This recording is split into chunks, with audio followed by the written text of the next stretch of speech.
O Diyos na dakila, Diyos na natatangi at walang katulad, Diyos na banal, Diyos na katwiran. Tangi ang salita mo matuwid. Tangi ikaw lamang ang banal at matuwid at wala na iba. Ang mga Diyos-Diyosan ng mundo ito, sila nga ay puno ng karamihan pagkat walang katotohanan sa kanila. Narito ang mga anak mo na umiibig sa katotohanan, sumasampalataya at patuloy nagsusumigasig na matutunan pa ang katotohanan, ang mga salita mo, the purest of all, na siyang magpapabana sa amin. Kahabagan mo at kalugdan ng bawat isang narito. Patuloy mo na salain ang aming mga puso hanggang matalikuran namin ang mga masasamang gawi na aming kinagisnan mula sa aming mga ninuno, at kami ay makabahagi sa iyong kaluwalhatian, mapalinis ng lubusan. Tulungan mo ng bawat isang narito ay patuloy maging bukas ang pangunawa at pagtanggap sa iyong mga salita. Hubugin mo kami na maging matatag sa panindigan sa katotohanan ito, pagkat niloob mo na maunawaan namin ang mga bagay nito na naging lingid sa paningin ng karamihan o ng mundo ito. Isang malaking pagpapasalamat namin o karangalan sa amin na kami pinili mo upang makaunawa ng katotohanan ito, kaya naman hubugin mo kami na kami rin ay maging bahagi ng liwanag mo at paghayag din sa iba. Tulungan mo ang iyong likod na narito na hindi mawala sa landas ng iyong katwiran, kundi patuloy maipahayag ang malinis mong salita, ang banal mong salita, upang sa ganon sa lahat ng mga narito o nakikiisa sa layunin ng iglesia nito, patuloy nga po kami, Ama, maging kaluguran sa iyong paningin. Ama, ingatan mo ang bawat isa sa amin, sa aming pakikinig. Nawa maging bukas ang aming tainga, at ganun din, maingatan ang aming kaisipan na hindi ang kaisipan ng Diablo o ng Antikristo ang siyang mamutawi o siyang maghari, kundi ang katotohanan, na hindi kami maliligaw na landas o hindi kami malalayo na landas sa katotohanan. Salamat po, ito ang ating langin sa kataas-taasang pangalan sa lahat, ang pangalan pa ng Jesus. Amen na amen. Magbasa po kayo sa akin. Naniniwala ako na ang otoridad ng salita ng Diyos ay katumbas din ng Diyos mismo. Ako'y susunod sa mga salita niya na may buong paggalang, buong puso't isipan, kaluluwa at lakas, ngayon at kailanman. Amen. Pwede po tayo po. Mapagpalang araw po sa ating lahat. Sa mga nag-join with us or those who are joining us online, let us give our highest respect to the Word of God. Hindi po kayo, wag po kayo sa akin tumingin, but may the Word of God, siya po ang maggabay, ang salita ng Diyos, siya po ang maggabay at maging manguna sa ating lahat. Hallelujah!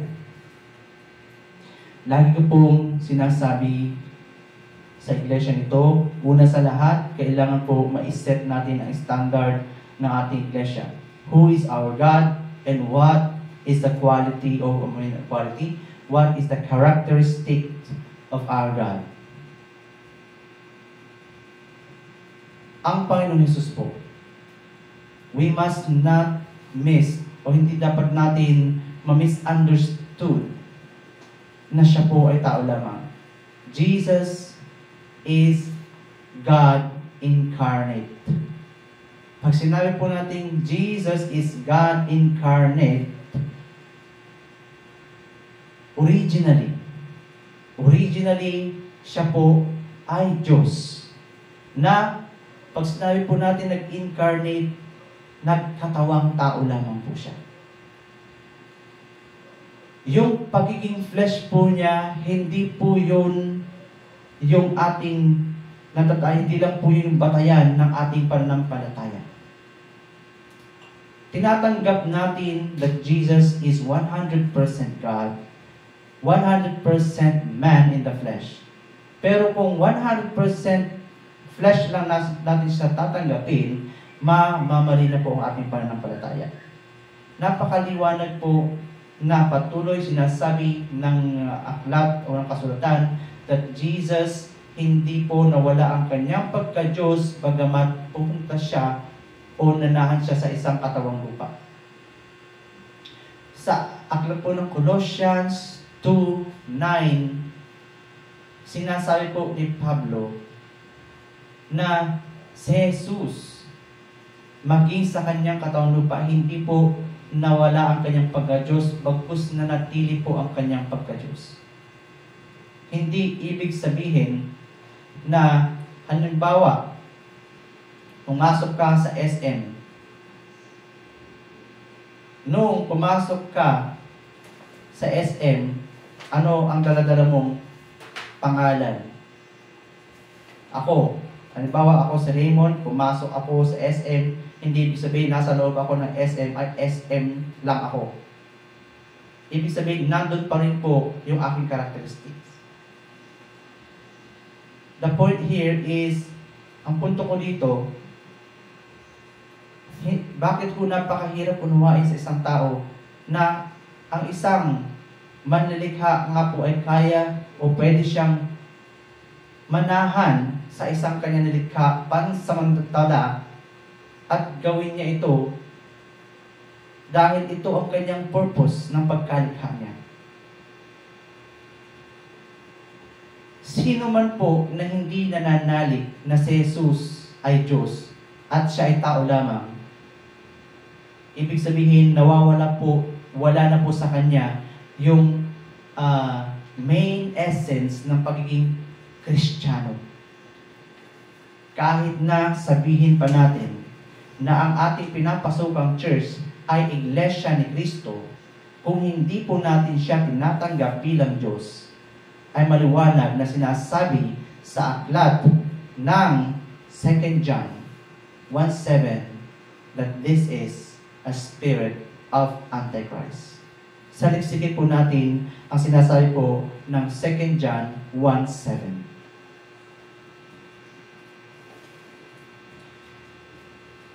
Hindi po niya sinabi dito sa 2 John 7, verse 7, na si Jesus ay flesh, naturally flesh.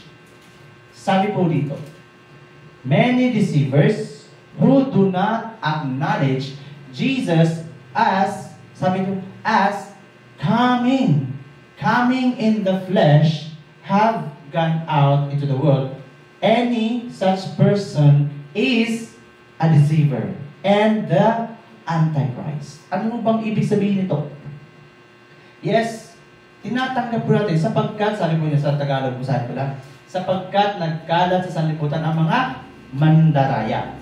Ayaw nilang kilalanin na si Jesucristo ay naging tao. Hindi niya sinabi dito na natural na tao lang. Pero, ang sabi po niya dito, naging tao. Ang ganoong mga tao ay mandaraya at laban kay Kristo. Sabi po niya, kung siya ay naging tao, ibig sabihin, may pinatutungkulan po siya na originally. He was something else also. He was God na naging tao. Hindi sinabi na si Jesus ay tao lamang. Kung atin lang sa tikilalanin si Jesus bilang tao lamang, ano po mangyayari? We have the spirit of Antichrist. At alam po natin, ang Antichrist ay walang bahagi sa kaharian ng Diyos. Ito ay kalaban ng ating Panginoong Hesukristo at sila po ay kalaban ng ating Diyos. Kaya napakahalaga po na maunawaan natin kung bakit ba tayo sumasampalataya. Bakit natin sinasampalatayan ng ganito ang ating Panginoong Hesus? Bakit natin sinasamba ang Panginoong Hesus? Sapagkat siya po ay Diyos. Marami ang nagsasabi sa atin, napakadami daw po natin Diyos dahil tatlo na ang ating Diyos. Ang Diyos ay isa. Kasi sasabihin nila, may anak, may ama, may anak at banal na Espiritu. Pero nga po ang katangian ng God one in three person, o triune God who is one in three person, isa lang ang Diyos natin na siya po ay nasa tatlong persona. Bagamat mahirap unawain sa isipan na marami ang bagay na to, pero po ito ang katangian ng Diyos na sabi nga walang kayang gawin ang Diyos. Na kung siya ay nasa tatlong persona at siya iisa, ay maliwanag naman po na kumilos siya sa tatlong persona. Ang Ama bilang tagaplano. At sino ang tumupad ng plano ng Ama? Ang Anak. Hindi po ang Ama ang pumarito sa daigdig nito. Hindi siya pumarito, ang Ama ang pumarito sa daigdig nito upang gawin ang sarili niyang kalooban. Pagkat sinabi po ng ating Panginoon Hesus na ako ay pumarito para tuktin ang kalooban ng nagsugo sa akin. Walang iba kundi ang Ama. At ang Panginoon Hesus, nang siya nga po ay muling nabuhay, namatay at muling nabuhay, pumaroon siya sa kanyang nilikha, naupo siya sa kanyang nilikha sa langit, kaharian po ng langit. At ngayon, ang anak po ng Diyos ay wala dito, kundi nasa langit. Kaya sino po ang isinugo ng Panginoon Hesus para pumarito at manatili kasama natin o kasama ng mga tumanggap ng kaligtasan? Ang banal na Espiritu. Kaya nga po, kung sasabihin natin, ang isipan ng iba, na si Jesus ay siya rin yung Ama, at siya rin yung Anak, at siya rin yung banal na Espiritu, parang niloloko lang niya ang kanyang sarili. Nakapako po siya sa krus, habang sinasambit, habang nananalangin siya sa Ama, at sinasambit, Ama, patawarin mo sila, pagkat di nila alam ang kailan ginagawa. Kung siya na rin ng Ama, bakit di nila sabihin, pinapatawad ko na kayo sa inyong ginawa sa akin? Hindi po Pero maliwanag na meron pang isang itinuring niya na mas higit pa sa kanya at kinikilala niya kundi ang Ama. At nung siya nga po ay muli nabuhay, ngayon nakaluklok doon sa langit, ang banal na Espiritu ay hindi natin pwedeng sabihin na siya mismo, dahil ang banal na Espiritu ay nagmumula sa Ama, sabi po niya. Ngunit, ang banal na Espiritu po ay Espiritu po ng Diyos. At hindi rin po ito ang mismong Ama. Dahil ang Ama nga po ay God is so big. Kumbaga hindi natin marurok ang saklaw ng Diyos. Dahil ang sanlilikha, maging ang langit ng mga langit at ang sanlilikha ay talagang napakalit lamang po sa harapan ng Diyos. God is way bigger than any of His creation. Even His biggest creation. Mas malaki pa po ang Diyos. Parang ganito na lang sa mas madaling sabi. Kung tayo, ilagay natin ang sarili natin sa loob ng dagat Pasipiko. Kung tayo ay nasa loob ng dagat Pasipiko, sabihin na natin meron tayong device, okay, to get inside, and then we can breathe. So napakalawak po ng dagat Pasipiko compared to our size. I-compare natin that God is the Pacific Ocean, or the all ocean in the world. Ngayon, pag pumasok po tayo, na-immerse tayo sa Pacific Ocean, ang mangyayari, syempre, with oxygen with us, the water is around us. Tama po? Ngayon, kapag binuksan natin, o nagbukas tayo ng portal ng water, coming into us, o going into that surrounded by the oxygen o may hangin, papasok yung tubig. And that's how the Spirit, also the Holy Spirit, ganun siya mag-indwell sa ating katawan. Therefore, yung part ng ocean, the small part of the ocean na pumasok sa atin, then it is the water of the Pacific Ocean.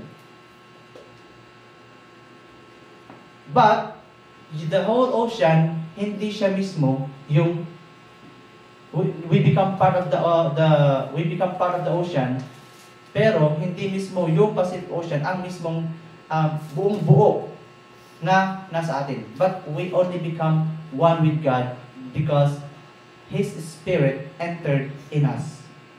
Kapag napuno po tayo ng tubig o napuspos tayo ng banal na Espiritu, then we become one with God. Same thing, kapag tayo po napuno ng tubig ng dagat o ng Pacific Ocean, we become one with the Pacific Ocean. Pero hindi po natin mako-contain ang Pacific Ocean, but we will be contained by the Pacific Ocean. Same thing with that. Ganun po kalaki ang saklaw ng Diyos. And that's how ganun din po nag-i-indwell ang banal na Espiritu sa atin. Kaya yung Holy Spirit, na kapag nag-indwell sa atin, since it is the Spirit of God, hindi po natin pwedeng sabihin that He is lower than God. But hindi siya natin pwedeng sabihin na ang banal na Espiritu ay mas mababa sa Ama o mas mababa sa Anak.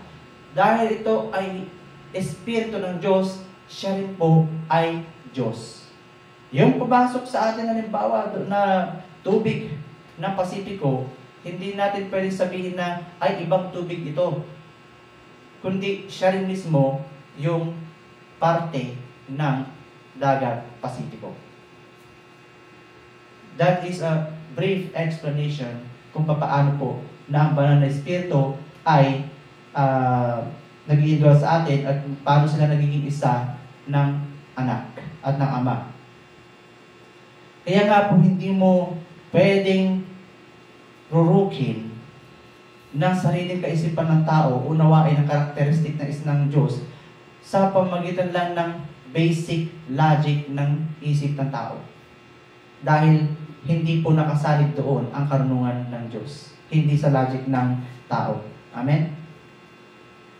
Anyone who cannot believe that Jesus is God is the spirit of Antichrist.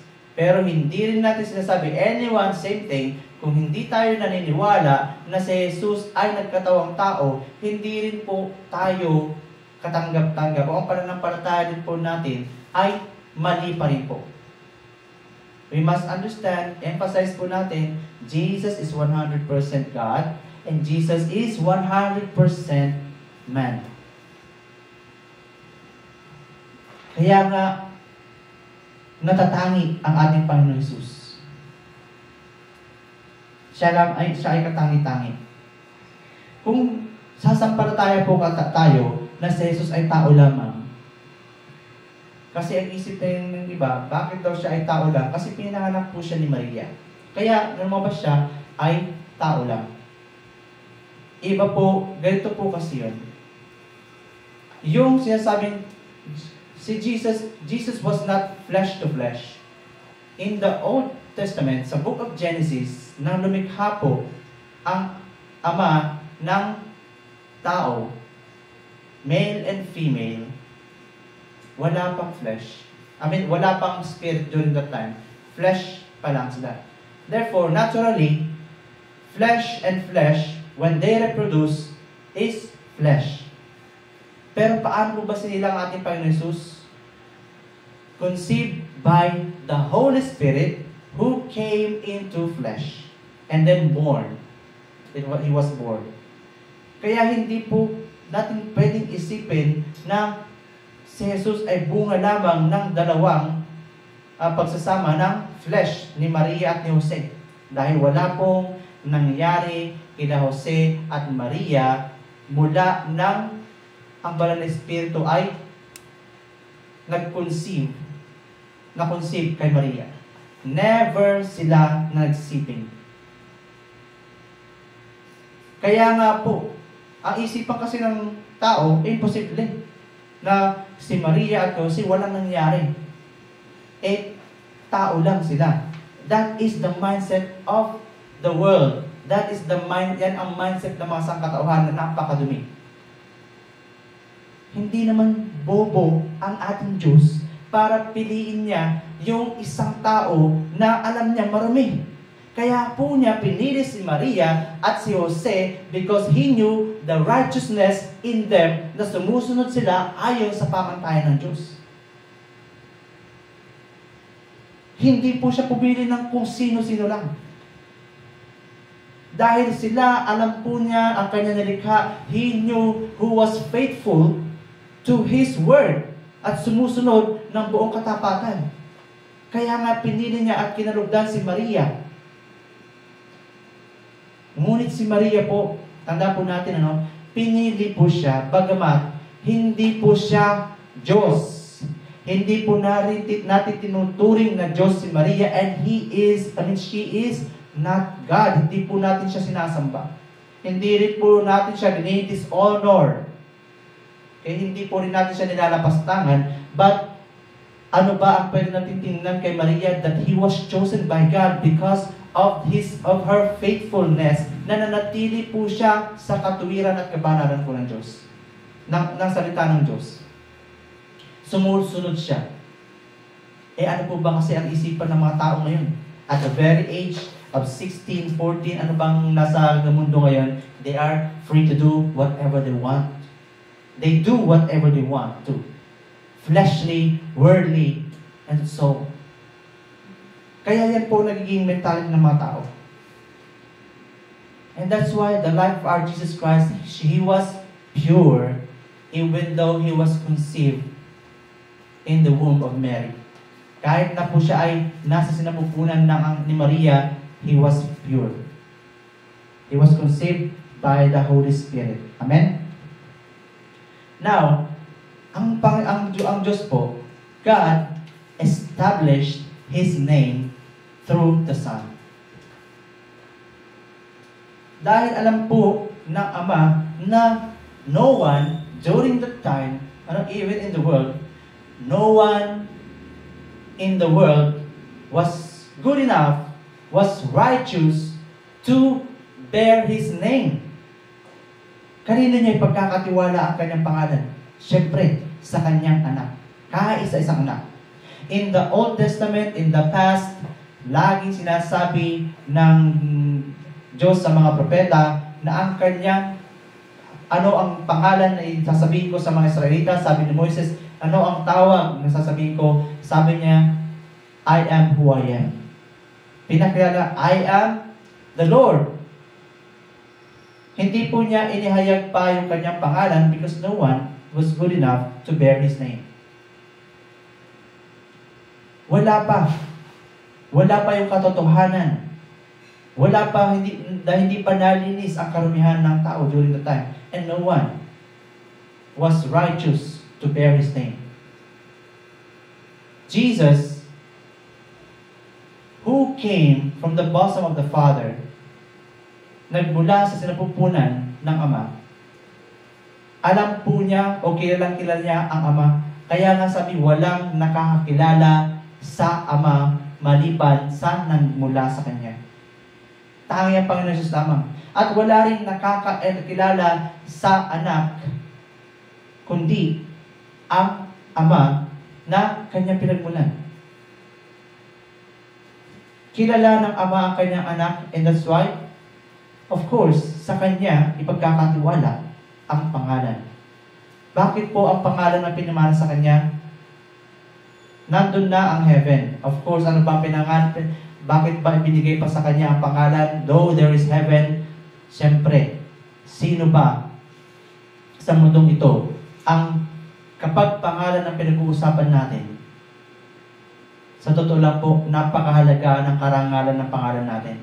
Kapag sira ang pangalan natin sa mundo, mahihirapan tayo makapagtrabaho, mahihirapan tayo mga loan sa bangko. Tama po?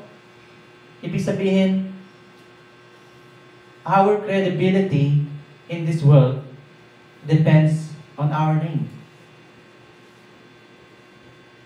Sa pangalan po. Kapag pinaparangalan ang isang tao sa pangalan ang binabanggit. Kapag naman pangalan din natin ang nayuyurakan, hindi ba? Napakasakit.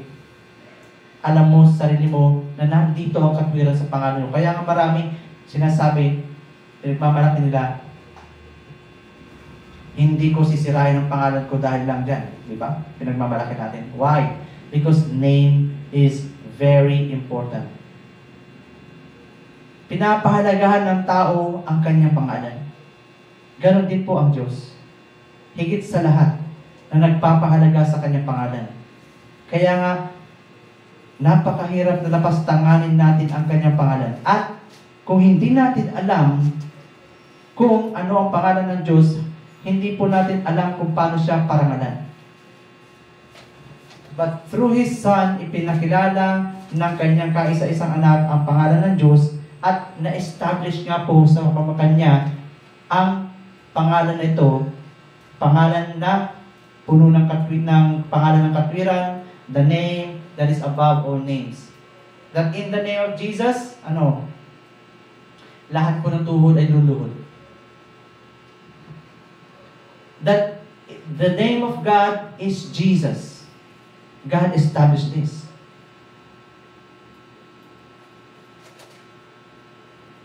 Kung marami ang naliligaw na landas, bakit po ang mga tao, maraming Kristiyano sa mundo ito, they consult. Even though kahit na Kristiyano na sila, nagko-consult sila sa mga manggagamot. Kumukonsulta sila sa mga mananawas. Kumukonsulta sila sa mga albularyo. Bakit? Kasi hindi nila kayang paniwalaan na si Jesus ay Diyos. Kaya ang gagawin nila, kukonsulta sila, sa tingin nila, ay mas makapangyarihan kasi si albularyo. Yon ang mentality ng mga Kristiyanong ito dahil hindi nila kayang tanggapin na si Jesus mismo ay Diyos. Diyos na makapangyarihan sa lahat. Diyos na nagpapagaling.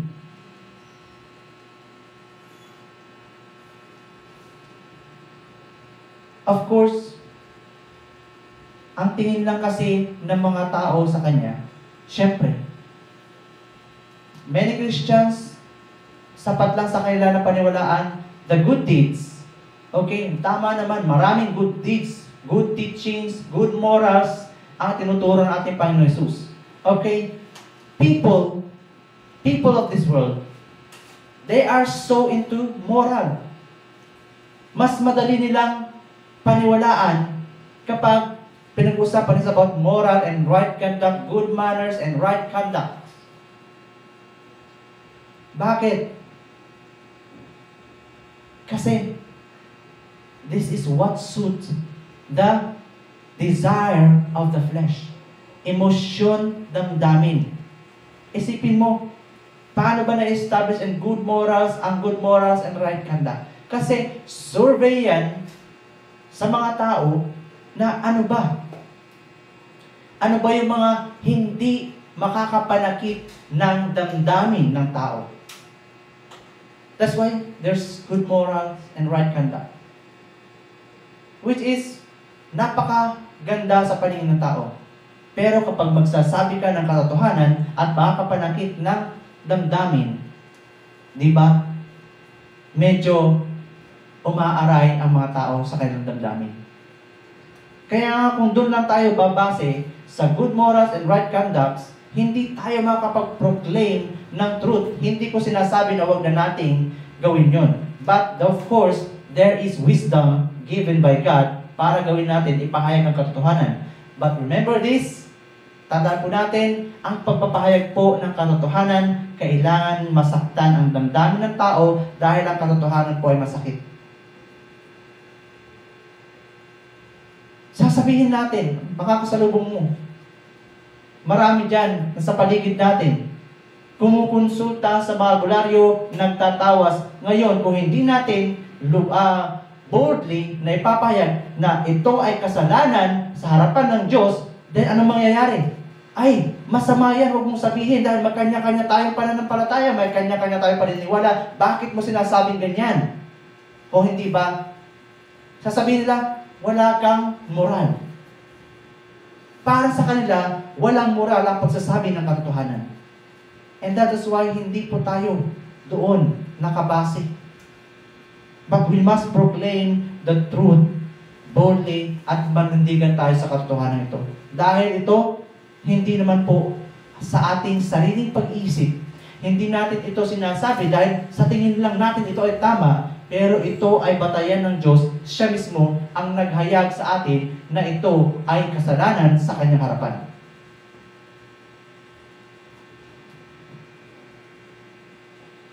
Kung kikilalanin po natin, kung talagang tinatanggap po natin that Jesus is God, then luluobin pa ba natin na sumama sa kanila? Pag may sakit tayo, andun na, since Jesus is God, pinahayag po niya ng lubusan sa atin kung papaano po tayo makakapanghawak o paano natin mapanghahawakan ang pangako niya. Sa mundong ito, sabi nga ni Pastor Grace, marami talaga yung na-encounter mo dito na Kristiyano sila, pero ang mga advice ng mga elders na Christian sa kanila, wala namang masama kung kukonsulta ka sa albularyo. Wala namang masama kung magpapatawas ka. Tandaan po natin, that tongue, ang tongue? Ang mga salitang yan o litanyang yan is devil's tongue. Ganyan na ganyan nilinlang ni Diablo si Eva. Totoo ba na sinabi ng Diyos na mamamatay ka kapag kinain mo ito? Ang bunga ng pagkaalam ng mabuti at masama? Hindi totoo yan. Same thing, sinasabi ni Diablo, sa lahat naman nagsasabi na okay lang yan, walang masama. Same thing, you have the spirit of the devil. The thought of the devil. Walang masama kung magpapaalbularyo ka. Sinabi na ng Diyos, kasalanan. You are not any different with the devil kung yan ang iyong pinapahayag o ina-advise sa mga tao. That's why we are boldly condemning that kind of practice. Bakit? Because we are walking in the truth. Sa katotohanan tayo lumalakad eh. At dapat nating pahayagan. Hindi kayang sabihin ito ng mga nasa church who is already established na napakalaki na nila. Why? Because they are afraid to lose their church members. Mas gusto pa nila na parangaran sila ng mga tao kaysa ihayag ang katotohanan. At napakalaking kasalanan po niyan. Mapalad po tayo na sa liit po ng ating iglesia, naninindigan po tayo sa katotohanan ito.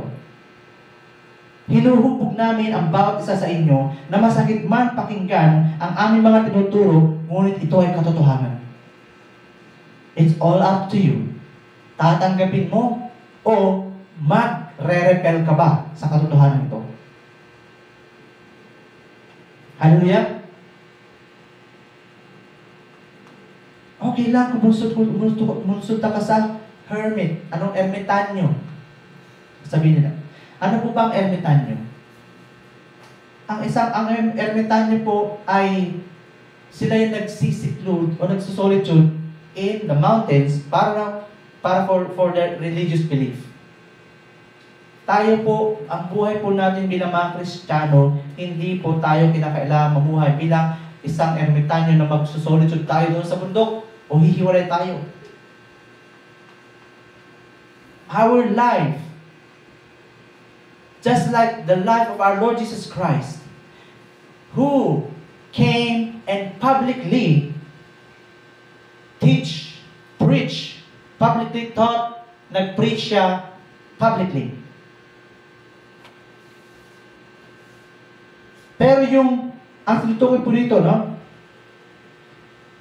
During the Old Testament, Meron po kasi tinatawag ng mga special prophets na sila lamang yung kinakausap ng Diyos para sila po ang maghayag sa iba.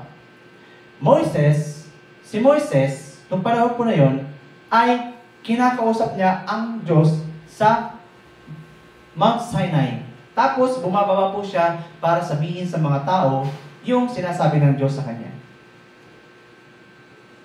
Maraming tao sa ngayon na they still want to experience God the way Moses experienced it. Na gusto nila umakyat doon sa bundok para doon pa rin sila tumawag o hanapin nila ang Diyos doon sa bundok. Baka mamaya, iba pa ang mahanap mo sa bundok. Sa halip na Diyos ang hanapin mo, ikaw pa ang mahanap ng sawa. Maging pagkain ka pa ng sawa. Wala na po special prophets ngayon. Tapos na po ang panahon ng mga special prophets nung kahuli-hulihan in the times of John the Baptist. Luke 16:16. Sabi po niya dito sa Lucas, Kabanata 16 hanggang 16. Mismo nagmula sa labi o sa bibig ng ating Panginoong Hesus. Luke 16:16.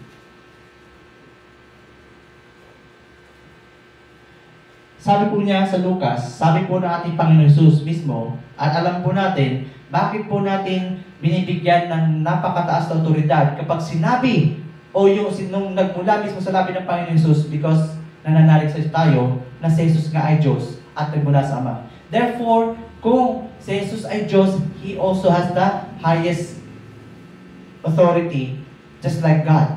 Kaya naman, paninindigan natin kung ano ang kanya sinabi.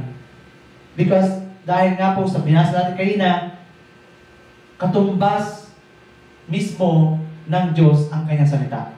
Sabi po ng Panginoon Jesus sa Lucas 16:16, ang kautusan ni Moises at ang sinulat ng mga propeta ay may bisa hanggang sa pagdating ni Juan na tagapagbautismo. Sabi niya dito, may bisa hanggang sa pagdating ni Juan. Ano ba ibig sabihin nito? Effective lamang po siya hanggang times of John the Baptist. Buhat noon ay ipinapangaral na ang magandang balita tungkol sa paghahari ng Diyos. At ang lahat ay nagpupumilit na makapasok dito. So, basahin po natin sa English, NIV. The law and the prophets were proclaimed until John. Since that time, the good news, since that time, mula ng panahon, pagkatapos ni John the Baptist, since that time, the good news of the kingdom of God is being preached and everyone is forcing his way into it.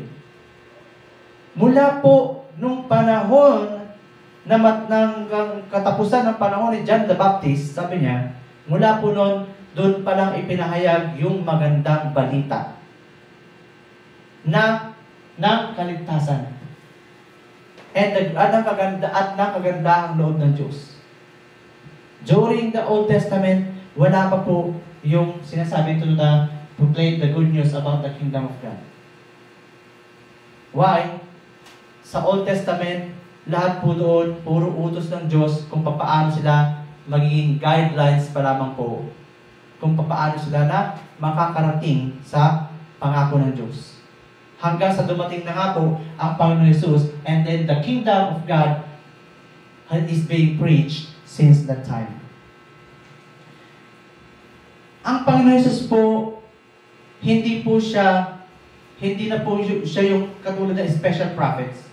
Na ang special prophets noon ay portion lang yung sasabihin ng Diyos para sa kanila as instructional. Instruction lamang ang sinasabi ng mga propeta for the Israelites.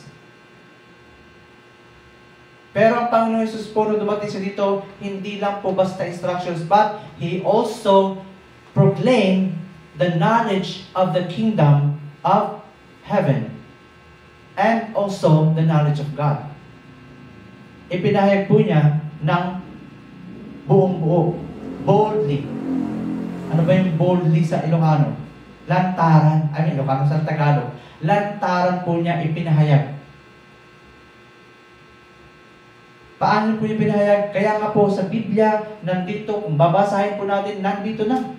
Hindi na po sekreto ang kaharian ng Diyos. Hindi na sekreto kung ano ang paraan, paano tayo makakaulagpos sa kasalanan. Hindi na isang sekreto ang daan kung paano ba talaga tayo makakapasok sa kaharian ng Diyos, kundi malaya na inihayag ng ating Panginoon Hesus ang kanyang pamantayan. Nandito lang po sa Biblia.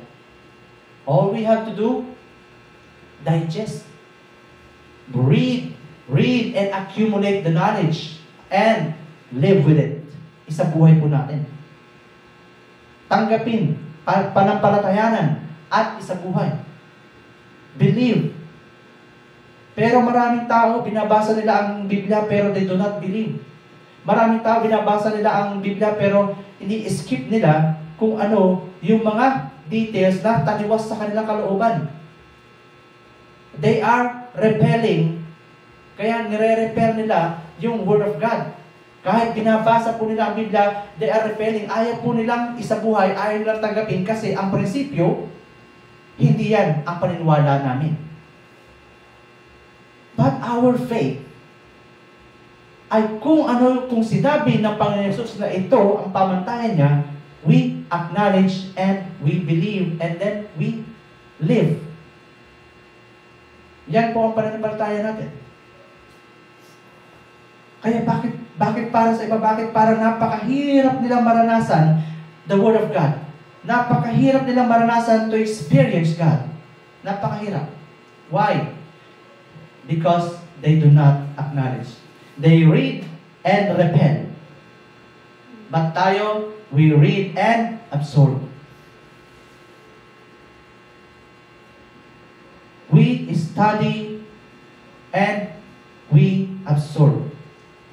Kaya nga, katulad ng mga Bereans na sinasabi, ano ba ang katangian ng mga Bereans? Na hindi ko naman sobrang tinataas, pero hinangaan ni Pablo ang mga Berean. Dahil ang mga Berean, hindi lang basta binasa. Okay? O hindi lang basta, ay yan na lang paniniwalaan ko yung kasi tinatamad ako magbasa. Siya na kung ano nang sabihin niya, yan na lang paniwalaan ko. Hindi po ganoon ang Bereans.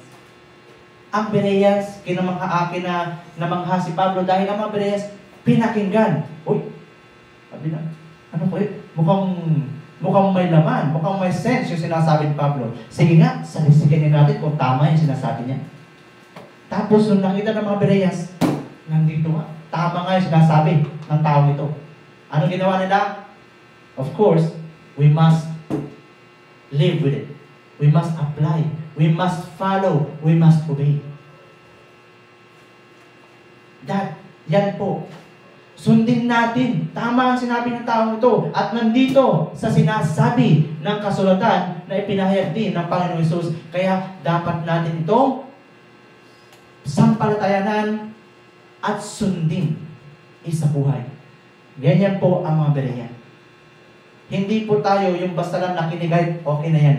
Mukhang maganda naman kasi sinipreach niya eh. Mukhang yung nagpipreach naman, mukhang mataas ang malaki ang malakas ang karisma. Ay, paniniwalaan ko yan. Hindi po tayo ganun.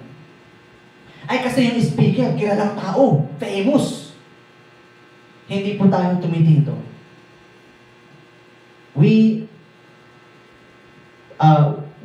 Sinasala po natin ang ating napapakinggan. At kino-confirm natin ang ating napapakinggan through the Scripture. Hallelujah! We must confirm. Yan po ang ating pananampalataya. Ngayon, hindi po natin kinakailangang katulad pa ng mga ermitanyo na para lang, sabi nila, para siyempre ma-experience ko na lubusan ng Diyos ay pupunta ako sa bundok at doon ako mananalangin para talagang masabi na totoo nga, ako'y nagpapaka-Diyos. No. Ang sabi po ng Panginoon Hesus in Matthew 6, chapter 6, verse 6. No? Medyo inuulit yung mga number natin. Luke 16:16. Matthew 6:6. Okay, sa Mateo sabi po niya, Kabanata 6, talatang 6, but when you pray, go in your room, close the door, and pray to your Father who is unseen. Then your Father who sees what is done in secret will reward you. And that reward, marami po yan. Pag sinabi ng reward yan, hindi lang po, malaki po ang saklaw ng reward na yan. God, ang ibig sabihin po ng reward na yan, God will answer you. Whatever you pray.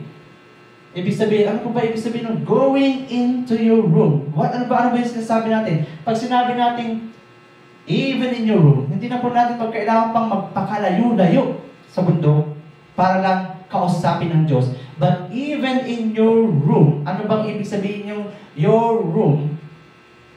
Hindi lang po yung sa literal. Of course, mayroon tayo na literally, okay, mayroon ako, ilan ako dito, dahil room ko nga to. Ang ibig sabihin lang po niya, ng room na yan, ang isa pang ibig sabihin po niyan, it means even in your most private life, you can speak to God. Kasi ang tao, marami tayong sekreto, tama? At ang sekreto mo, nandyan sa sarili mong kwarto. Kaya nga ang tao, napakasakit sa kanila kapag pag-uusapan natin o nangihimasok ka na sa kailang private life, di ba? Oy, private life ko na yan. Huwag mong pakialaman. So yung private life po natin, ano ang relasyon natin sa Diyos? Yun yung tinitingnan po ng Diyos. That's why even in our most private life, kung talagang sincere tayo na siya pa talaga yung laman ng ating puso, kahit na hindi man natin inihahayag sa buong sangkatauhan, then God will answer us. Hindi lang dahil maraming tao, papakita ko, magpipreach ako ng ganito, mananalangin ako sa harapan nila, para makita nila, o mapatunayan sa kanila, na ako nga ay naglilingkod sa Diyos, na ako nga ay sinugo ng Diyos para maghayag. Hindi po yun eh. Kahit nasa pribadong buhay po natin, kaya nga kailangan maging tama pa rin pagsunod natin. Maging tapat tayo sa pagsunod sa Kanya. Maging tapat tayo sa pagtawag sa Kanya. That is what it meant. O yan po ibig sabihin na in your private room.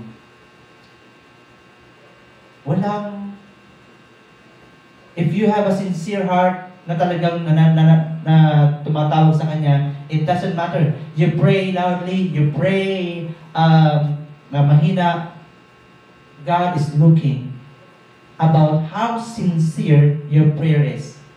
Talaga ba?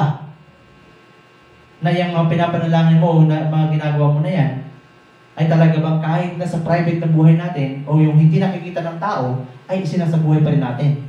O isinasabuhay lang natin kung may nakakakita o nakikita tayo. That is what it means by that. Nananalangin lang ba tayo kung may nakakita sa atin o may mag-uutos sa atin?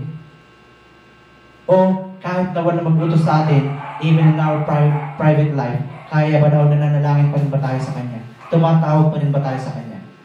That is about private life. And then after that, we are called. Katulad po ng ating Panginoon Jesus, na during His time, lantaran po niya na ipinahayag ang katotohanan at kalooban ng Diyos, and even sa kanyang mga disipulo, inutusan niya na maghayag. Hindi lang isa, dalawa, ang pinili niyang mga disipulo na maghayag. Hindi lang 12 or the 12 apostles ang sinabihan niya para maghayag, but there are even more than 12 disciples during that time, during His time. How many disciples po ba yung nakasaksi doon sa pag-ascend ng ating Panginoon sa langit? There are more than 500.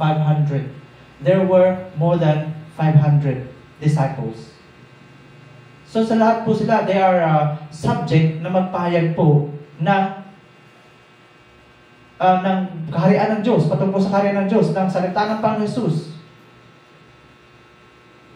Hindi na po pili. Sino man manalig, manampalataya, ay tinatawag po ng Panginoon Jesus para same thing to prophesy about what Jesus had said and ano pa yung mga sinabi ng Panginoon Jesus na mapamagaganap. We are now, lahat po ng believers natin Panginoon Jesus, they are all prophets. Ano ba ibig sabihin kasi ng prophet? Tagapagpahayag ng salita ng Diyos. Ikaw at ako ngayon na tumatanggap ng salita ng Diyos, we are now prophets. Pero hindi po tayo manghuhula. Ano? Hindi tayo manghuhula na kung ano ang magaganap sa bukas. Gaya na naman yun. May kumakalat na naman sa Facebook. September 25 daw, rapture, are you ready? Oh, kita mo yan? It's false prophets. There's no more special prophets. Hindi po yon ang ating pinapahayag.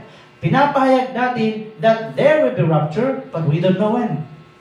Dahil yan, sinabi ng Panginoon Jesus that there will be end times. Yan po ay sinabi ng Panginoon Jesus, hindi po natin sariling kaisipan. Hindi po natin sariling kung ano na yung ina-analyze natin o sinukat-sukat sa timeline. Hindi po yun ang ating pinapahayag. Kundi kung ano ang sinabi ng Panginoon Jesus, siya ay magkakaroon nga ng mga bagay na to, ng mga lindol. Sinabi po ng Panginoon Jesus, inuulit lang natin. Ang tawag ng reiteration, ini-reiterate lang natin yung sinabi niya. Na siya ay babalik. Pinapahayag po natin yan. At kapag lumampas tayo doon sa pinahayag na ng Panginoon Jesus, then, dyan na po papasok ang tinatawag na mysticism. Magkakaroon tayo ng mysticism. Maliligaw na tayo ng layunin natin o nung kung ano yung pagkatawag sa atin, hindi na po tayo maging propeta nun. Manghuhula na tayo nun. We are not. Kaya nga kung sino yung nag-claim in these days that they are special prophets, tandaan po ninyo and take note, he is a deceiver. Marami ang tatawag natin sa pangalan ko at manlilin lang. Mag-ingat po tayo in that way. And to all of us, mapababae ka, mapalalaki ka, you are qualified to prophesy. Bakit? Inihayag na po in the book of Joel 2:28. Okay, in Old Testament po yan eh. Sasabihin mo naman, Pastor, Old Testament pa sa New Testament. In-reiterate din po yan in the Acts chapter 2:17. Okay? Acts chapter 2:17 na tayo para nandun tayo sa New Testament. Pero ito po is quoted from prophet, mula kay propeta Joel 2:28. And then na-reiterate na quote also in Acts chapter 2:17. Sabi nga po niya dito, in the last days, God says, I will pour out my spirit on all people. Your sons and daughters will prophesy. Your young men will see visions and your old men will dream dreams. So, sons and daughters, male or female, you are qualified to prophesy as long as tinanggap mo ang spirit of prophecy. Ano ba yung spirit of prophecy na to? The testimony of Jesus is the spirit of prophecy. Hallelujah. Ano ba yung testimony of Jesus, the spirit of prophecy? Kung ano nga yung inihayag niya, hanggang dun lang ang ating prophesy. Huwag tayong magdaragdag, mga kapatid. We must not add more. Yung iba dyan, nagpo-prophesy na. Jesus is coming soon. Okay, nagpo-prophesy. On 2035, 2026, dinagdagan nila ng date nila. False prophets. Huwag tayong lalampas kung ano lang po ang sinabi ng Panginoon Jesus. Dahil sinabi niya, walang nakakaalam kung kailan. Napakaliwanag po na sinabi ng Panginoon Jesus, walang nakakaalam kung kailan. Hindi mo alam, baka bukas nga, makalawa. O kaya mamaya. No one knows. Kaya nga, anong sabi ng Panginoon Jesus, mapag-check tayo, be ready anytime. Anytime. We must be ready anytime. Kaya nga sa atin, we must prophesy, babae ka, lalaki, ano bang utos sa atin? Go into all the world. Tandaan po natin, kahit nandito po tayo sa lupa, meron man gender dito, bakit I will pour out my spirit on all sons and daughters? Ano ba ang sabi ng Panginoon Jesus? In heaven, we will not have gender. Wala po tayong kasarian sa langit. Hindi na babae o lalaki. Sabi nga, para na tayong mga anghel. Hindi tayo magiging anghel, pero magiging tulad lang tayo ng mga anghel. At na naman tayo sa mga tao na nagsasabi o naniniwala na ang mga tao kapag namatay, naging yung mga mabait daw hindi ko naman sinabi kung sino sila, magiging anghel daw.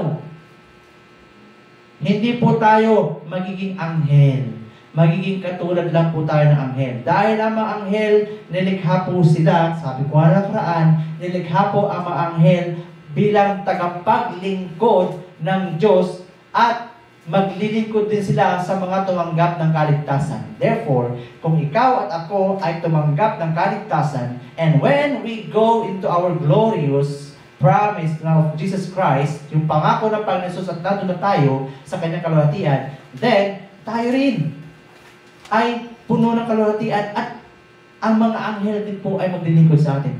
Even in this world, kahit na sa mundong ito, na tayo nananalig sa Panginoon Jesus dahil tinanggap natin ang kaligtasan mula sa Kanya at pinapanaligan natin, hanggang kahit ngayon pa lang po, ang mga anghel po ng Diyos, pinaglilingkuran na rin po tayo. Hallelujah.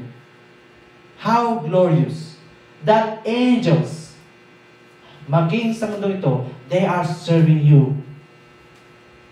When you believe and obey Jesus Christ, when you acknowledge all about Jesus Christ and what He did, kung tatanggapin mo ng buong-buong ang mga sinabi ng Panginoon Jesus at ang patungkol sa Panginoon Jesus ng buong-buo kung tatanggapin sa sampalatayanan, then angels will also attend to your needs.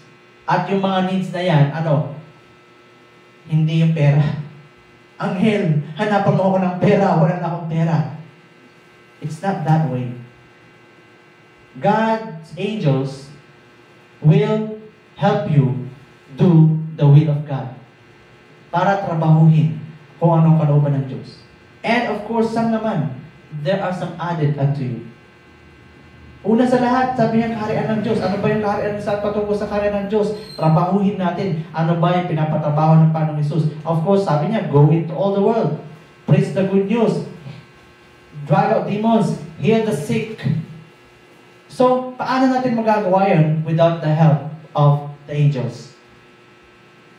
Okay, magdoktor tayo para makapaggamot tayo ng mga may sakit. But even doctors, marami po ang mga sakit na hindi na kayang gamutin. Hindi naman talaga kaya manggamot ng mga doktor, kundi they inject or they binibigay na naman sa atin kung ano yung mga substances na pwede mag-repair ng ating katawan o ng mga nasira na bahagi ng ating katawan. Pero yung talaga manggamot, hindi po talaga nagmumula sa doktor yan. Sa totoo lang po, yung mga medicines na ating tinitake they are substances na talagang bakit nagkakasakit ang katawan ang katawan natin nagkakaroon ng mga deficiencies o nagkakasakit dahil may mga substances na nagkukulang. O may mga substances na na-overuse o sumusobra. Abnormalities. Pero lahat po ng mga substances na kailangan ng ating katawan, sa totoo lang, nasa lahat ng paligid po natin, nandyan lang. Kaya nga, right knowledge, kaya hindi po natin pwede ignore ang knowledge about it. Maging dito man sa Aurora, napakadami po talaga dito.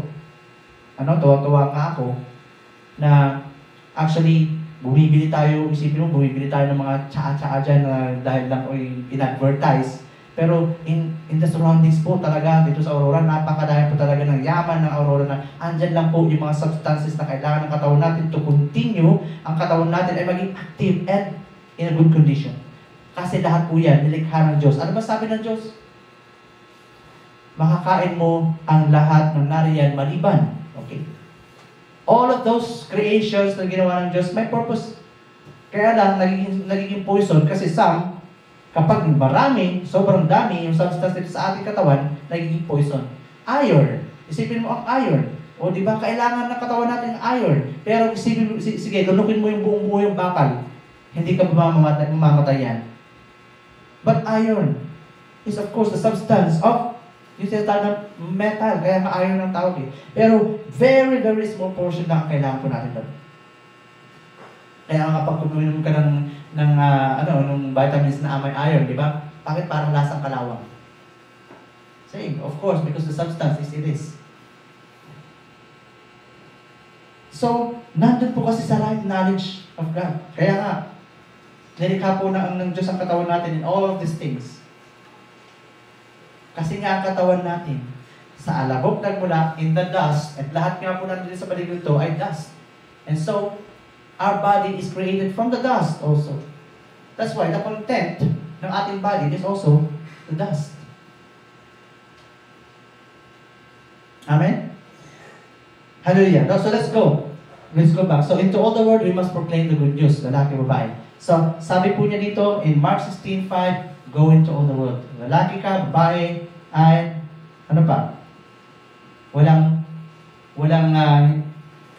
Hindi tayo tumitingin sa racism, gender discrimination. Male. Ang sabi pa niya sa make disciples sa Matthew 28, sabi po niya, make disciples of all nations. Okay. Now, when we say, pag sinabi po natin, make disciple of all nations, dito na naman tayo papasok. Marami na naman dito sa atin, yung mali na naman ang pagkaunawa, ang karamihan ginagawa ng mga maraming Kristiyano, when they are making disciples, of course, okay, ako ang nag-invite sa'yo sa church, ako ang nagturo sa'yo, therefore, kailangan lumuhod ka sa akin. Kailangan, ako ang paglilikuran mo. Namamali po ang motive. Jesus said, make disciple of all nations. Ano ba ibig sabihin nun? Kanino yung disipulo? It must be to Jesus Christ. Hindi po yung tayo susundin niya, kundi mismo ang katuruan ng Panginoon Jesus. Ano bang ituturo natin sa kanila? Of course, we must teach them the teaching of Jesus Christ. Ang katuruan po ng Panginoon Jesus ang tuturo natin. Then, sino mang sumunod sa lahat na ito, they will become disciples of our Lord Jesus Christ. In the main text, pag sinabi po natin disipulo, sa totoo lang, napakahirap po na if we are going to, kapag tayo aakinin natin yung burden na ito, na para sa Panginoon Jesus, napakahirap po. Because tayo po ay limited. Napakalimitado ng kakayahan ng tao. That's why, ang trabaho po natin, sabi, magturo, preach, go into all the world, preach the good news, teaching them to obey everything that I have commanded you. Sino ba nag-utos na pasunurin natin sila doon sa mga sinabi ng Panginoon Jesus? Ang Panginoon Jesus. Kaninong utos sa Panginoon Jesus? Ngayon, kapag tinuro natin sa bawat isa, sino ang sinusunod nila? Ang Panginoon Jesus. But of course, hindi din po natin pwedeng baliwalain that those who taught us about this, hindi man lang tayo maging grateful sa kanila. Dahil sinasabi rin po, ng kasulatan at ng Panginoon Jesus na yung mga lingkod ng Diyos, kapag atin din silang inirerespeto, then, sabi ng Panginoon Jesus, ganoon din po, nirerespeto rin natin ang Panginoon Jesus.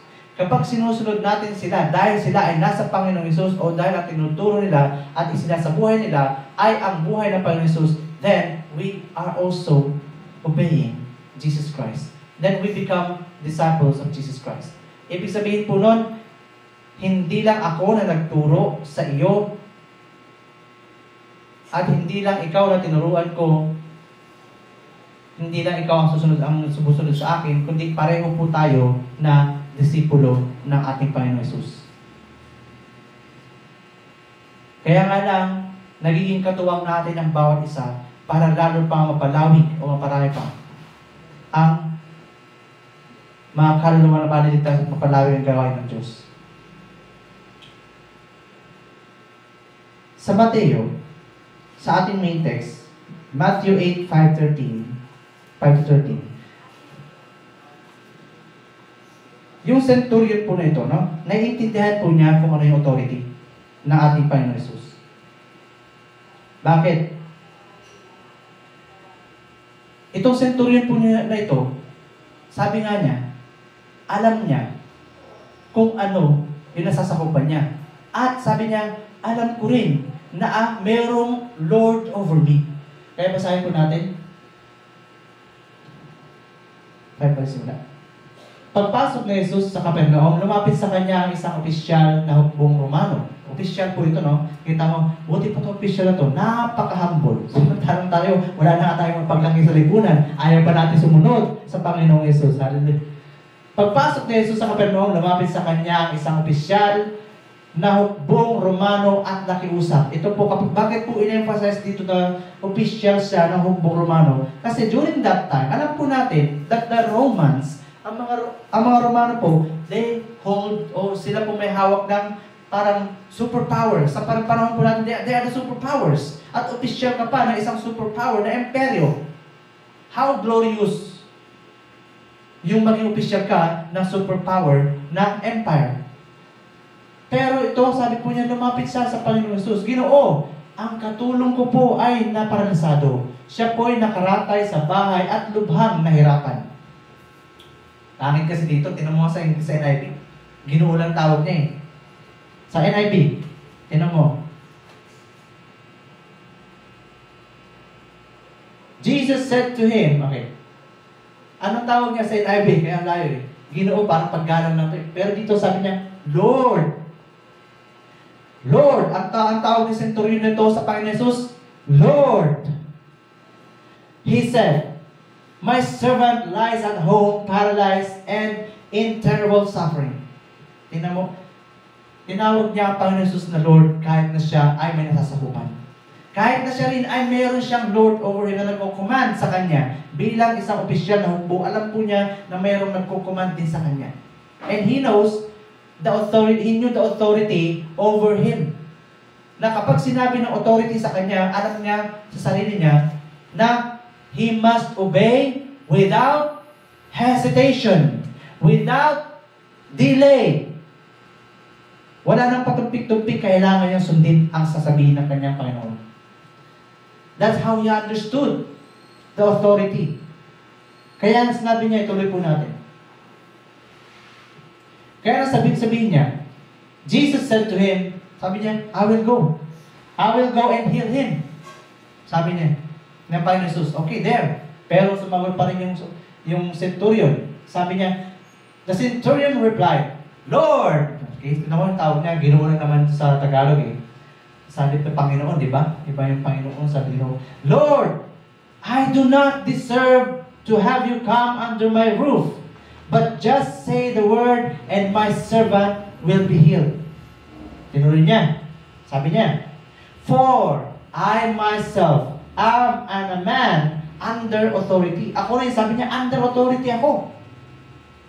At may mga sundalo rin na nasasakupan ko under me, and with soldiers under me. I tell this one, go, and he goes. And that one, come, and he comes.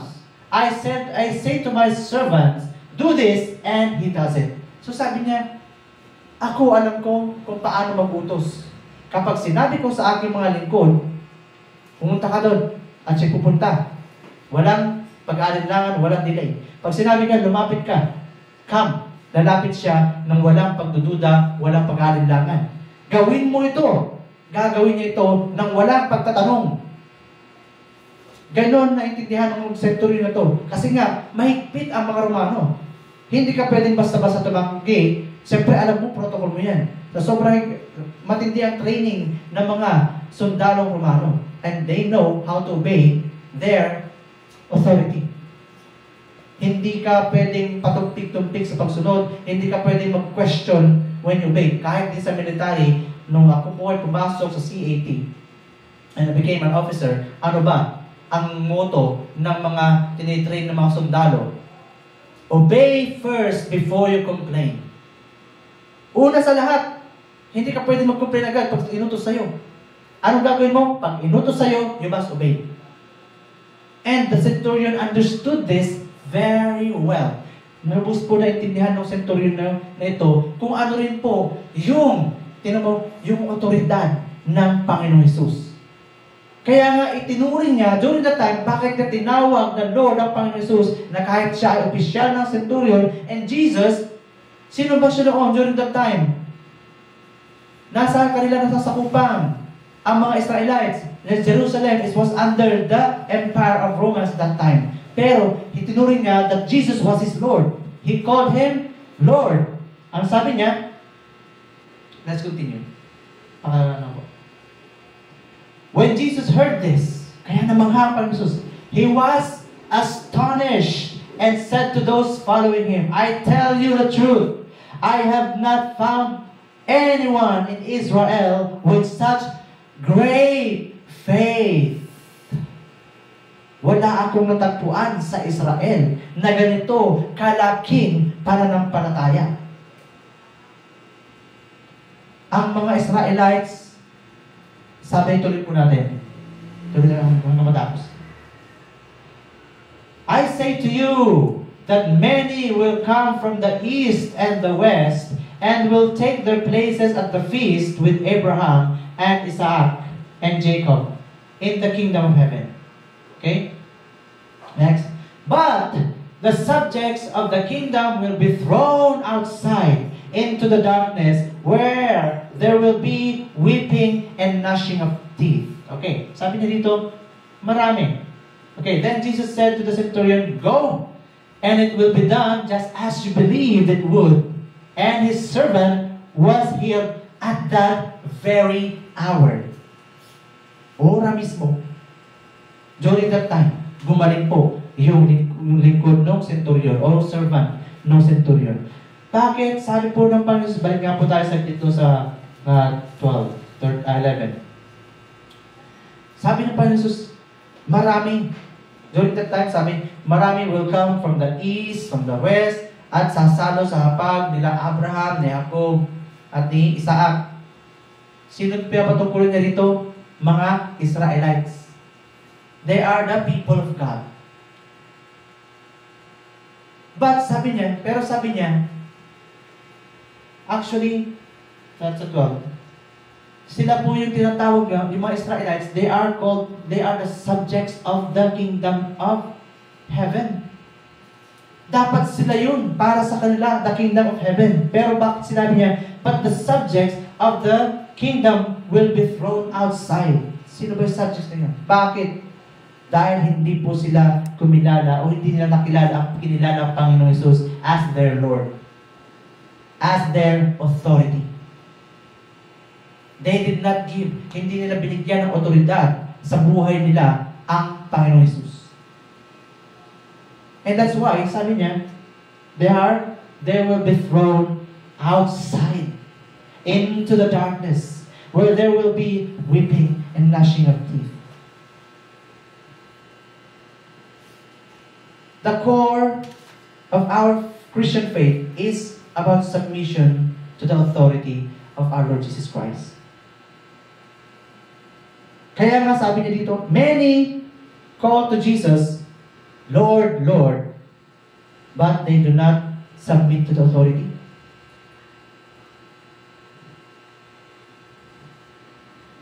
Marami ang tumatawag sa ating Panginoong Hesus, Panginoon, Panginoon. Pero, hindi po sila nagsasubmit sa authority ng Panginoong Hesus. Okay, tatawag lang sila, Lord, Panginoon, ikaw ay Panginoon. How about, pero yung pagsunod, pagsubmit sa authority niya, talaga ba? Sabi, ano ba yung mga habit ng mga tao na tawag sila ng tawag sa Panginoon? Tapos hindi naman nila binibigyan ng authority. Yung pagpunta sa church, hindi ba, sabi ng Panginoon Jesus, manambahan ka. Go to church. Ano sasabihin ng tao? Ano? Ay, marami akong gagawin. Busy ako. So, where is the submission to the authority? Yes. Tumatawag ka sa Panginoong Jesus, naniniwala ka, sabi mo, how about submission to the authority? Where? Nasaan? Pero yung pag-submit mo, pagsunod, wala. Ano pa? Magpalayas ka ng mga demonyo. Utos ng Panginoong Jesus. Tumatawag ka, Panginoon, naniniwala ako sa iyo. Magpalayas ka ng demonyo. Sabi utos ng Panginoong Jesus. Ano naman sasabihin mo? Ay, kulto. Kulto yan. Asan yung pag-submit mo sa authority? Oh. Sinabi ng Panginoong Jesus, huwag kang kukonsulta sa mga albularyo, mga mananawas, mga manggagamot. Pero sasabihin mo naman, ay kanya-kanya tayong paniniwala. Nasaan ang pag-submit mo sa authority ng Panginoong Jesus? Tumatawag ka lang sa pangalan niya. Tumatawag ka lang sa Kanya. But wala ka talagang submission. Huwag kang kakain ng dugo. Sasabihin mo, ay kanya-kanya ka tayong paniniwala eh. Sasabihin pa ng iba, huwag kang konsulta sa mga namatay o sa mga albularyo. Sasabihin nga ng iba, ay wala namang masama kung kukonsulta ka. Kaya nga napaka lamang o napaka-delikado ng kulang sa kaalaman at napakalamang ng may alam. Sa totoo lang, kaya nga ako rin po mismo, mayroon din ako na-encounter sa isa sa mga, siyempre na-encounter ko sa labas na akin sa trabaho, pagmamalaki sa akin, ay matanda na ako para hindi ko alam kung ano ang masama at mabuti. Pagmamalaki po nila. Kung sabihin ko kaya sa kanya, sinabi ko po mismo sa kanya na, talaga bang alam mo kung ano masama at mabuti? Baka gusto mong basahin ko sa iyo kung ano masama at mabuti. Bakit? Kasi, ang alam ko na alam niya, pamantayan niya ay kung ano mabuti sa harapan ng tao. Pero yung pamantayan ng Diyos, hindi po niya alam ang mas mabuti. Paano naging mabuti sa isip-isip ko? Na yung idadahilan ng anak mo para i-delay niya sa akin yung trabaho ko, dahil lang nag-hangover siya, masakit ang ulo. Ikaw, na ama, pinapayagan mo maglasing ang anak at hindi siya maging irresponsable siya sa kanyang responsibilidad. Hindi ba yun ba ay mabuti o masama? So, iba po kasi yung pamantayan ng Diyos at pamantayan ng tao. Amen? So, sabi ng Panginoon Jesus sa Matthew 7:21-23, marami ang tatawag sa pangalan ko, ngunit hindi lahat ang maliligtas. Pero sabi naman ng iba sa Matthew, Panginoon, sabi, hindi ba sa pangalan mo nagpahayag kami? Hindi ba sa pangalan mo nagpalayas kami ng demonyo? Sa pangalan mo nagturo kami. Okay? Oo, ginawa mo yun sa pangalan ko, but the thing is, anong ginawa mo? Sa mga pinahayagan mo, you claim the glory. Gaya ang sinasabi ko kanina, ako nagpapagaling. Okay? Sa pangalan ng Panginoon Jesus, sa akin kayo lumapit. Anong ginagawa ng iba? You come to me. I will heal. Okay, ginagamit niya the name of Jesus. Pero yung intention niya na siya mag-glorify. Kaya nga, in making disciples, we have to be careful.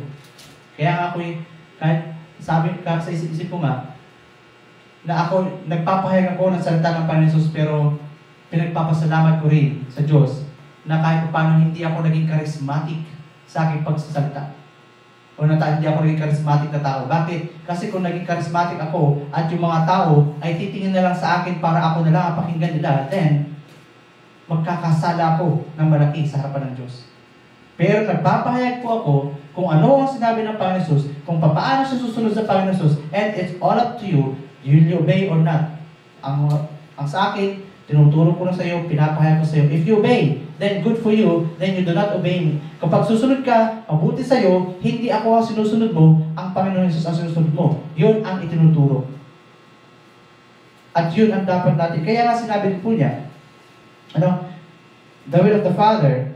Ano ba yung will of the Father? Kasi sabi niya ito, sila lang na sumusunod sa kalooban ng Ama, sila lang ang maliligtas. At ano ba yung kalooban ng Ama? In John 6:39-40, sabi niya, that na walang sinuman ang mawalay kung ano binigay sa akin. And this is the will of the Father. Sabi niya, John 6:39-40.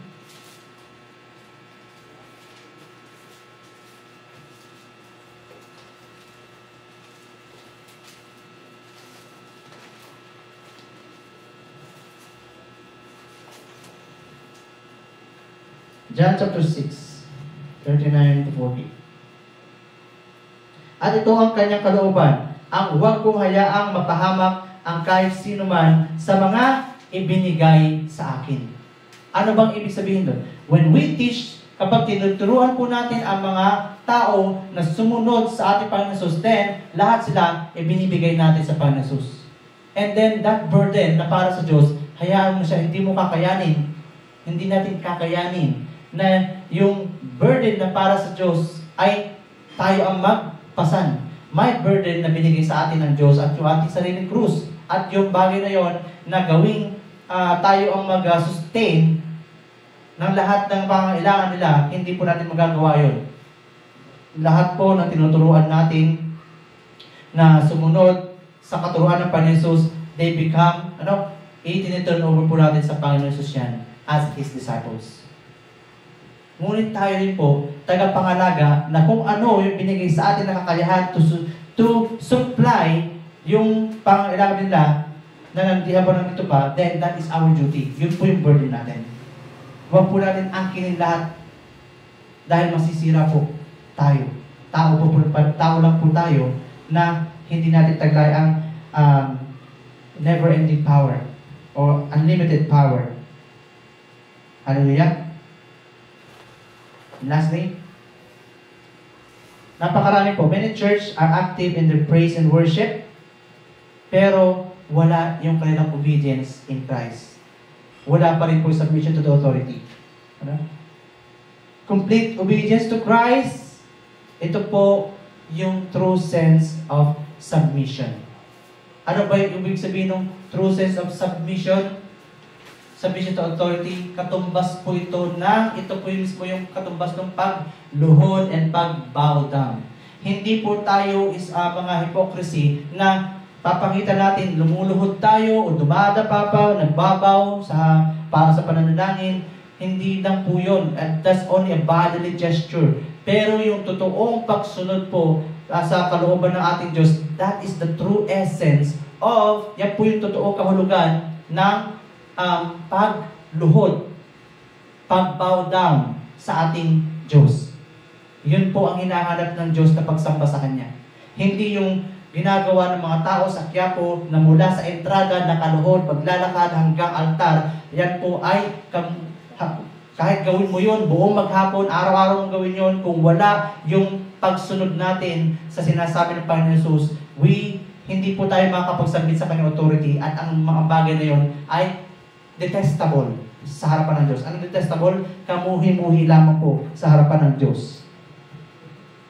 Ang pananampalataya po natin, pagkatapos po natin tanggapin ang kagandahang loob ng Diyos, dahil yung sa Kanyang ginawa, doon, mga effort na ginawa sa krus, hindi po doon natatapos, kundi patuloy o continual obedience. Tuloy-tuloy na pagsunod po yan sa katuruan o sa salita ng ating Panginoon Jesus. Yun po ang essence ng ating pananampalataya. That's why submission to the authority. Kaya nga, submission to the authority of Jesus Christ is the core of our faith. Nandun nakapaloob. Complete submission, ano ibig sabihin nun? Pagsunod. Pagsunod sa kalooban ng Diyos. At ang kalooban ng Diyos, sabi niya, is to believe in my one and only Son. Manalig tayo sa Kanyang kaisa-isang anak. Hallelujah! Same thing. Kaya nga kapag sinabi ng Panginoon Jesus, then we must become na go. Okay? Ano bang gagawin natin? Huwag tayong pag mag-alinlangan, do not hesitate. Let us maging katulad po tayo nung centurion na ito na pagsunod sa ating Panginoon Jesus. Na kapag ganyan sinabi, then huwag tayo magduda sa salita ng Panginoon Jesus. Ang ginagawa natin, bakit ba kinakalaban ng iba yung katuruan ng pagpapalayas ng demonyo? Dahil nagdududa nga sila. And this is not, hindi po ito yung faith ng isang Kristiyano. Tayo, ang pananampalataya po natin, nakikilala natin ang ating Panginoong Hesus. Kaya dahil nakikilala natin ng lubusan ng ating Panginoong Hesus, then mabilis tayo sumunod. Yung centurion na ito sa kailang authority, alam nila kung sino ang kailang commander. Kapag ang commander nila ang nag-utos, alam nila na dapat sila sumunod. Pero kapag inutusan sila ng commander na hindi yung kanilang commander, of course, you will doubt. Ngayon, sino ba ang Panginoon Jesus sa buhay natin? Kinikilala ba natin siya na siya ba yung commander natin? O hindi? Kasi kung hindi, kaya tayo nagdududa sa pagsunod sa Kanya kasi hindi nga natin kinikilala si Jesus na ating authority o commander natin. Dahil hindi mo nakikilala ng lubusan ang commander mo, ang Panginoong Jesus. That's why you doubt. Kaya ka nagdududa. Kaya ka nag-aalinlangan. At kaya ka tumataliwas sa Kanyang mga utos. So pagsimikapan po natin na makilala ng lubusan ang ating Panginoon Jesus, kung sino ba siya at ano ang kanyang otoridad, ano ang kanyang mga utos, upang sa ganon, ang buhay pananampalataya po natin ay maabot natin yung true essence, tunay na layunin o ng ating pananampalataya, yung goal of our faith, o core. Ano ba yung pinakakabuuan ng ating pananampalataya, yung pinakasalig ng ating pananampalataya, ay kailangan po natin maintindihan o makilala ng lubusan ang ating Panginoong Jesus. Hallelujah! Kaya po sa pagkatong ito, let us pray. Magpasalamat po tayo sa Diyos na inihayag po niya sa atin ang katotohanan ito at patuloy niya pinuturuan ng bawat isa sa atin kung paano natin makikilala ng lubusan ng ating Panginoong Jesus at paano natin siya masusunod.